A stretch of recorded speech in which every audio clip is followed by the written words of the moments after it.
Halo semuanya dan selamat datang. Pernah dengar kan yang namanya kumis kucing? Pasti sering ya. Nah, di balik teh herbal yang kelihatannya sederhana ini, ternyata ada cerita panjang dan klaim kesehatan yang luar biasa.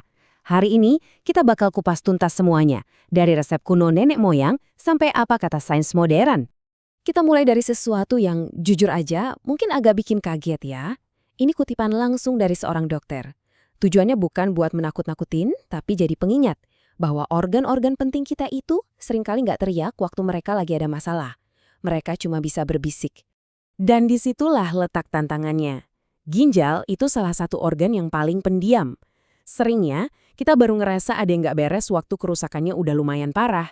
Makanya, penting banget buat kita belajar dengerin bisikan atau sinyal-sinyal kecil dari tubuh kita sendiri. Tanda-tanda kayak gini kan sering banget kita abaikan.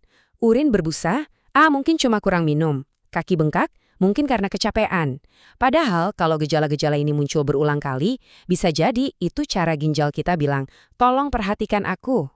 Nah, menariknya, di tengah kekhawatiran modern soal kesehatan ginjal, ternyata nenek moyang kita di Indonesia udah punya solusinya dari zaman dulu. Sebuah ramuan yang udah jadi bagian dari tradisi turun-temurun, namanya, kumis kucing. Namanya macam-macam loh. Di beberapa daerah disebut remujung, di tempat lain songot koceng. Tapi khasiatnya ini begitu legendaris sampai para peneliti Belanda di abad ke-19 membawanya ke Eropa.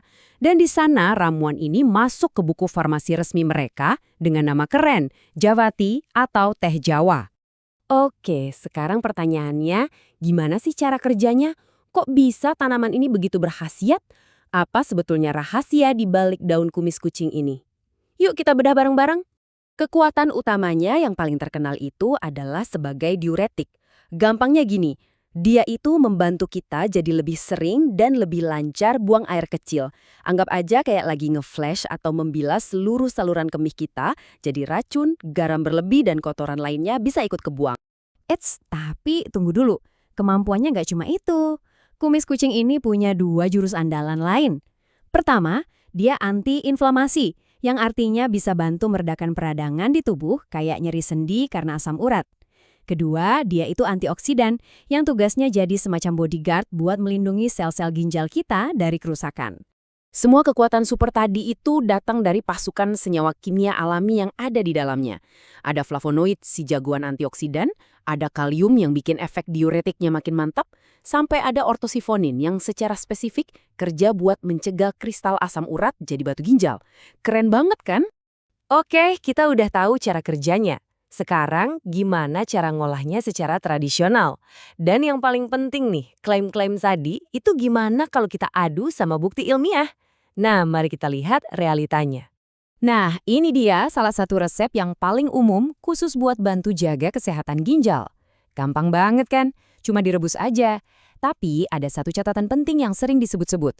Usahakan pakai panci yang bahannya bukan aluminium, misalnya stainless steel atau keramik, biar zat aktifnya nggak bereaksi sama logam pancinya.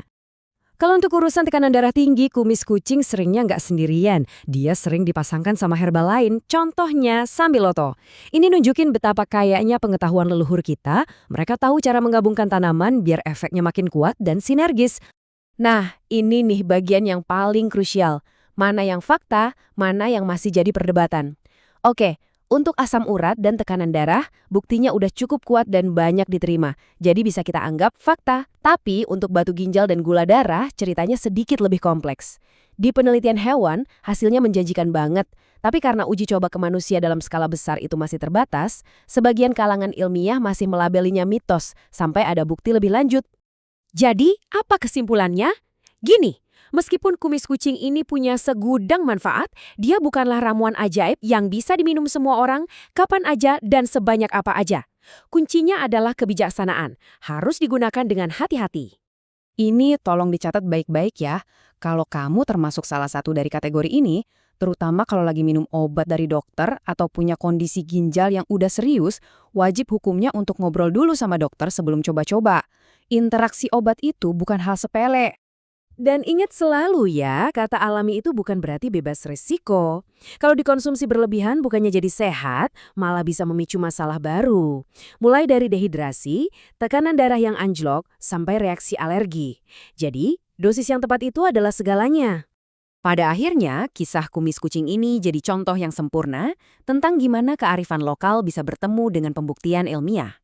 Ini bukan soal memilih mana yang lebih hebat, tapi tentang bagaimana keduanya bisa saling melengkapi. Dan ini jadi pertanyaan buat kita semua. Jangan-jangan masih banyak harta karun herbal Indonesia lainnya yang menunggu untuk ditemukan kembali dan dibuktikan oleh sains modern? Coba kita renungkan. Terima kasih sudah menyimak.